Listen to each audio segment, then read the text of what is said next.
Montana Territory. Late September 1879. The autumn wind cut across the Bitterroot Valley with the kind of sharpness that reminded men winter was coming whether they were ready or not. And most weren't ready for what Jonah Mercer was building. While his neighbors raised familiar rectangular log cabins, solid, proven, sensible, this Norwegian hunter was doing something that made absolutely no sense to anyone watching. He was stacking stone, thousands of pounds of it, in a circle. "Man's lost his mind," muttered Jackson Reeves, a seasoned carpenter who'd built 40 cabins in his 15 years out west. All that labor, all that stone, and for what? A root cellar he's going to live in. But Mercer kept working, kept selecting each sandstone block, and kept shaping the walls into a perfect curve that defied every convention of frontier construction.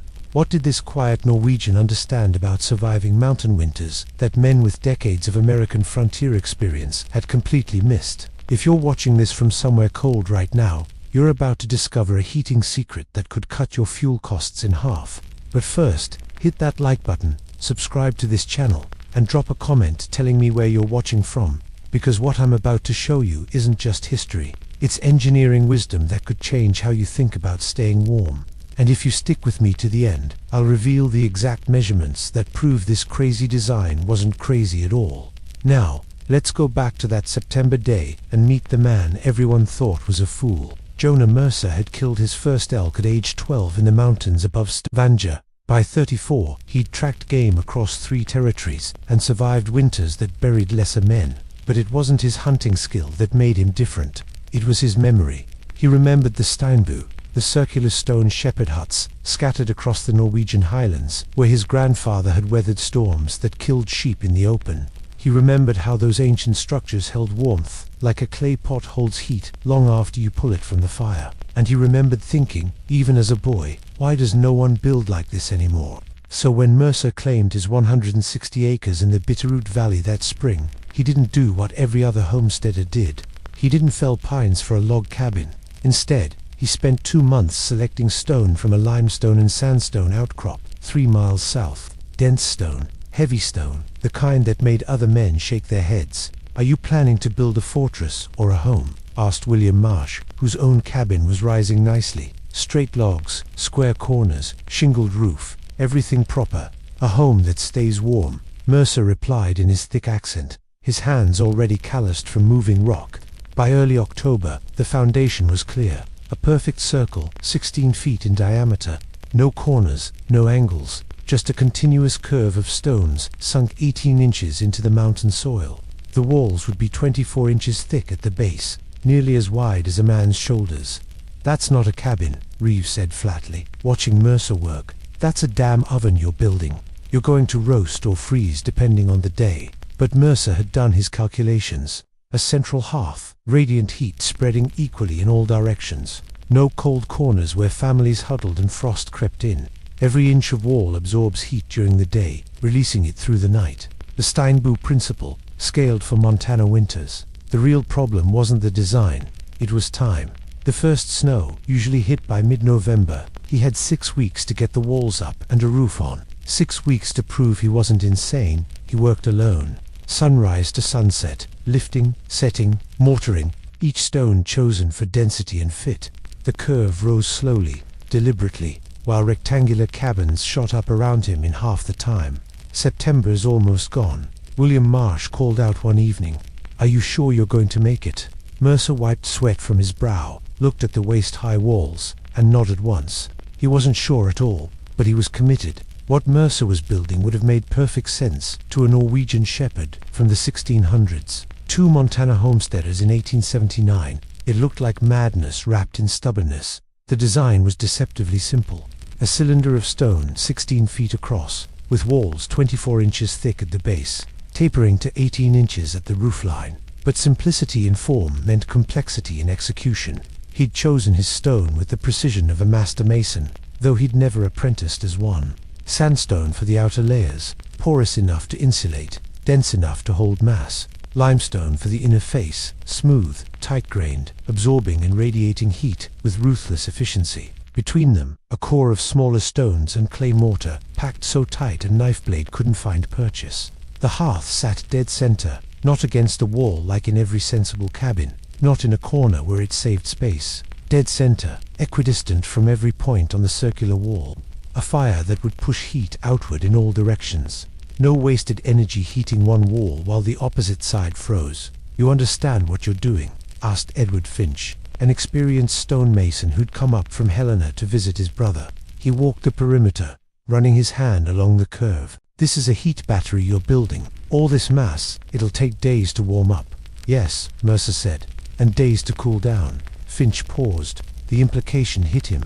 "You're banking on thermal inertia. I am banking on winter being long and wood being scarce." The physics was older than physics itself. Stone weighs roughly 150 pounds per cubic foot. Mercer's walls contained approximately 4,800 pounds of stone. The heat capacity of sandstone is 0.19 BTU per pound per degree Fahrenheit. Limestone is 0.22. That meant his walls could absorb and store roughly 1,000 BTUs for every degree they warmed. Enough energy to heat the space for hours after the fire died. But there was another advantage no one was discussing. Geometry. A circle has no corners. Corners are where cold air pools, where heat escapes, where frost builds, and where families suffer. A cylinder distributes stress evenly, sheds wind uniformly, and forces warm air to circulate rather than stratify into hot ceilings and frozen floors. By late October, the walls stood 7 feet high. The roof would be simple. Lodgepole pine rafters converging at a central smoke hole, covered with sod for insulation. No fancy carpentry, just function. Finch watched the final stones go up and shook his head slowly. "If this works, Jonah, you'll have proven that half of what we think we know about frontier building is wrong." "If it doesn't work," Mercer replied, his eyes on the darkening sky, "I will freeze like everyone said." He finished the roof on November 3rd. 8 days later, the first snow fell. The mockery started even before the walls were waist high, but reached full intensity once the structure was complete. "It's a grain silo with a door," Jackson Reeves announced to anyone who'd listen at the Stevensville trading post. The man spent 3 months building what the rest of us finished in 3 weeks. William Marsh, who genuinely liked Mercer despite thinking him foolish, tried a gentler critique. "Jonah, I've been through 6 winters out here. In the rugged frontier, corners aren't just corners. They're where you stack your supplies, hang your gear, and make every inch of space count." So, when Jonah Mercer decided to build a house without any, people had questions. A circle, where do you put anything? But the harshest criticism came from the men who knew construction, the men who had tamed the wilderness with their own hands. Daniel Whitmore, a man who'd built a dozen homesteads across the territory, didn't mince words. "Stone loses heat faster than wood," he declared. "Everyone knows that. You touch a log wall in winter, it's cool but bearable. You touch stone, it's ice. That cabin's going to be a meat locker come January." Even the local stonemason, Edward Finch, who was at first intrigued, eventually shook his head. "The principle is sound on paper, Jonah," he'd said. "Thermal mass works in European castles, where they have massive fires and servants to tend them. But out here, you'll burn through your entire woodpile just trying to heat all that stone. By February, you'll be sleeping by a neighbor's hearth." The technical arguments sounded solid. Stone does conduct heat, drawing warmth away from your skin, making surfaces feel colder than wood at the same temperature. And heating that much mass requires a tremendous amount of energy. Every single pound of stone needed to rise from freezing to a comfortable temperature represented energy that could have been warming the air instead. Whitmore laid it out, his voice dripping with the confidence of experience. "What insulates, Jonah, not what conducts. You've built a beautiful, perfectly round conductor of cold.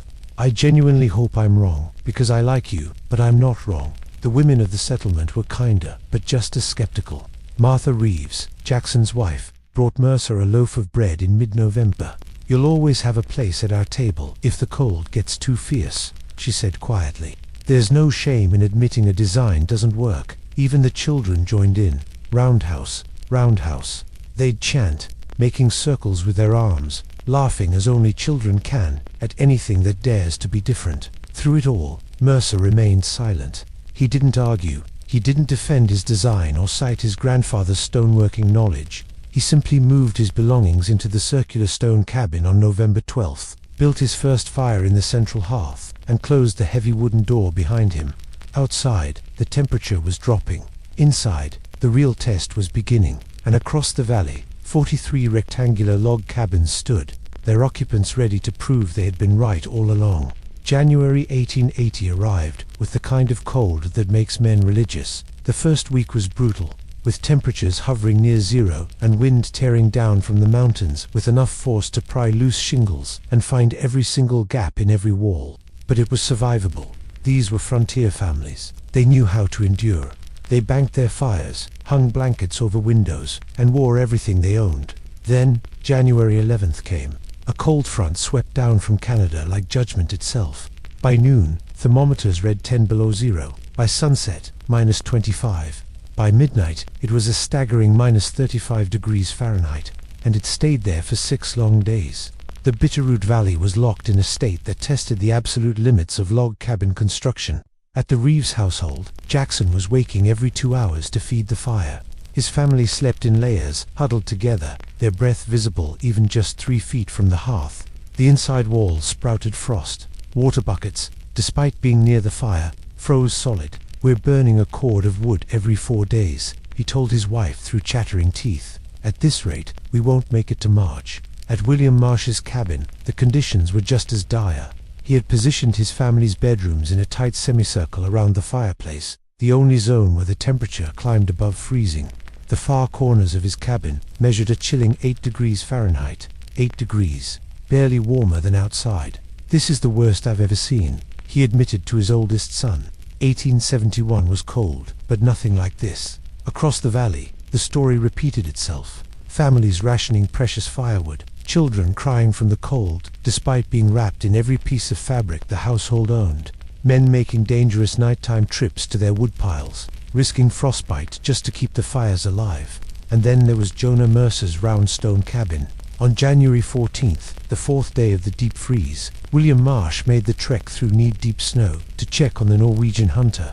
He fully expected to find Mercer half-frozen, maybe delirious, possibly in need of a desperate rescue. He knocked on the heavy wooden door. The door opened. A wall of warmth hit Marsh in the face. And there stood Mercer, in his shirtsleeves. Not a coat, not a blanket wrapped around his shoulders, just his shirtsleeves. His face wasn't pinched with cold. His hands weren't shaking.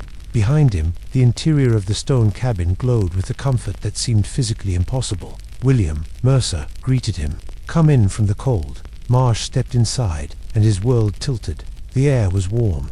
Not just less cold than outside warm, but genuinely, blissfully warm. He could feel his face starting to thaw, his fingers beginning to ache as circulation finally returned.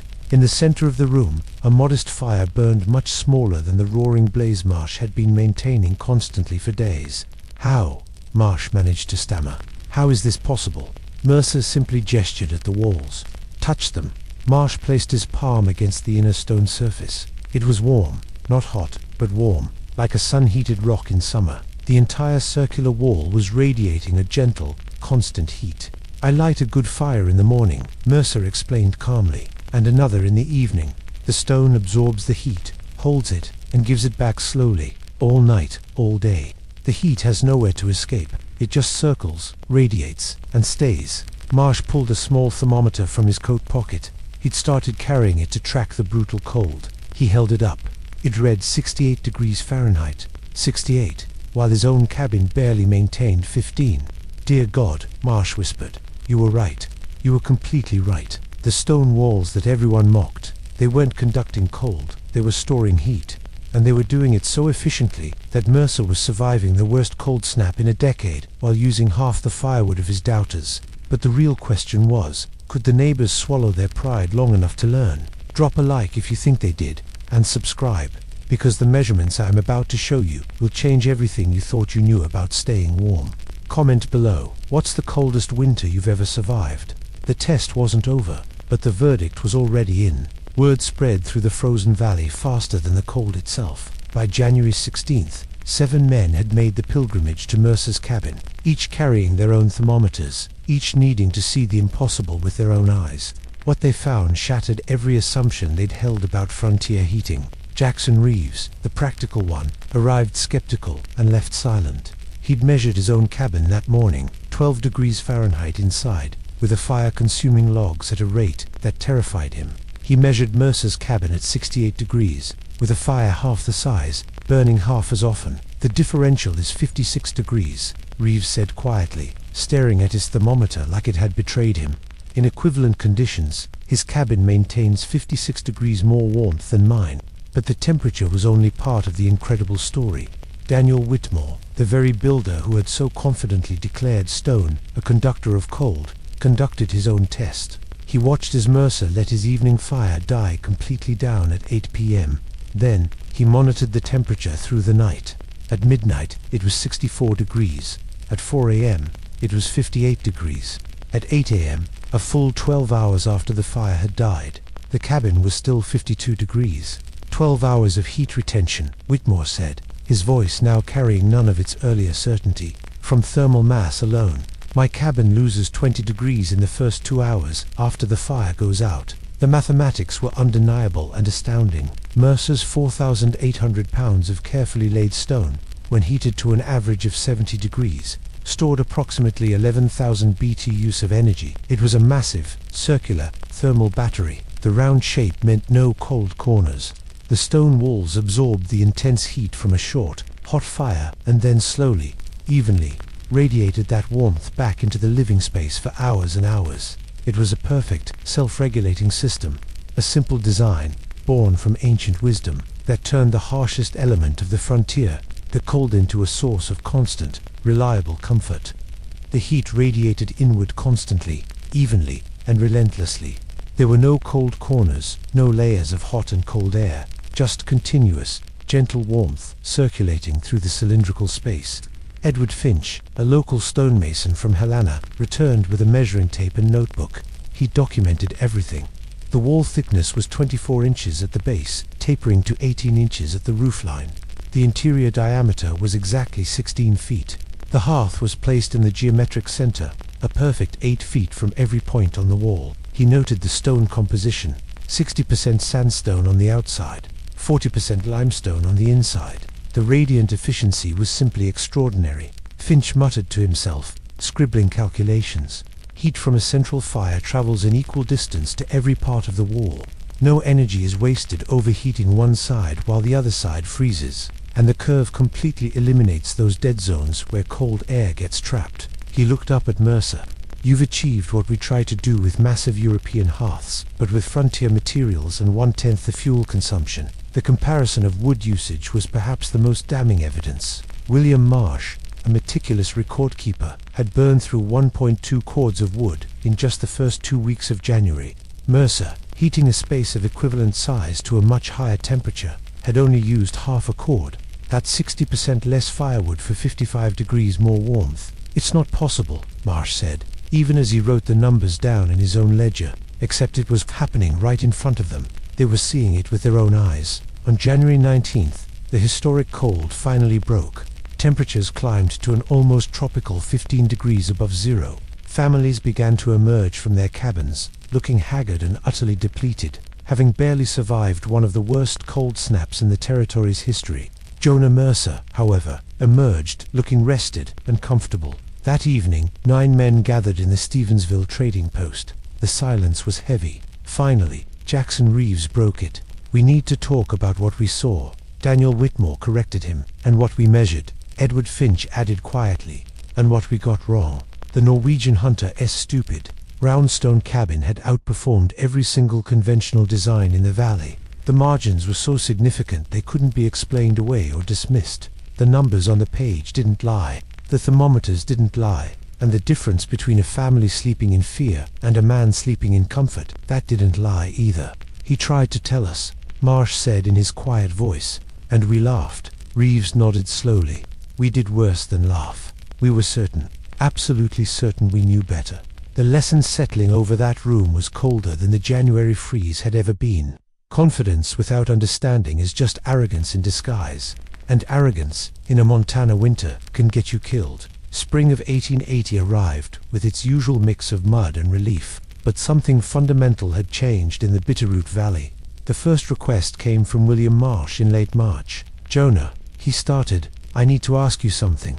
This summer, when building season comes, would you help me add a stone heat wall to my cabin? I can't do another winter like January. Mercer nodded. Yes, he said, but I have a better idea. Build new, build round. By April, a dozen families had approached the Norwegian hunter. They weren't coming for advice anymore. They wanted a partnership. They wanted to build what he had built, using the very principles they had mocked just 8 months earlier. Jackson Reeves was among them. "I've got good timber in my cabin," he admitted, "but I've also got 3 children who cried themselves to sleep from cold in January. Pride doesn't keep kids warm. Stone does." The construction season of 1880 became unlike any the territory had ever seen. Mercer shared his design freely: the dimensions, the process for selecting stone, the central hearth placement, and the simple geometry that made it all work. He helped survey sites, taught men how to identify stone with good thermal mass, and explained the physics in broken English that somehow conveyed more truth than any textbook. By that autumn, 6 new circular stone cabins stood in the Bitterroot Valley. By the end of 1881, there were 17. By 1882, there were 23 documented structures using Mercer's principles, with small variations to suit different materials and family sizes. The design began to spread beyond Montana. A traveling surveyor named Peter Hollis documented the round stone cabins and published his sketches in a Denver technical journal. Soon, engineers in Wyoming began experimenting with cylindrical stone shelters. As far south as New Mexico, homesteaders started incorporating thermal mass principles into their buildings. The irony wasn't lost on anyone. Frontier America, so confident in its rectangular log cabin tradition, had needed a Norwegian immigrant to remember what shepherds in cold mountains had known for centuries. Circular structures eliminate cold corners, thermal mass stores and radiates heat. Central fires are more efficient. Physics doesn't care about tradition. Edward Finch, the stonemason who had doubted, became one of the technique's strongest advocates. He modified the design for larger families, experimenting with oval shapes and dual hearths, but he always maintained the core principle: mass and geometry working together. In an 1883 letter to the Territorial Building Commission, Finch wrote, "What Jonah showed us is that we had mistaken familiarity for expertise. We knew how to build log cabins, so we assumed that meant we knew how to build the *best* cabins. We were wrong."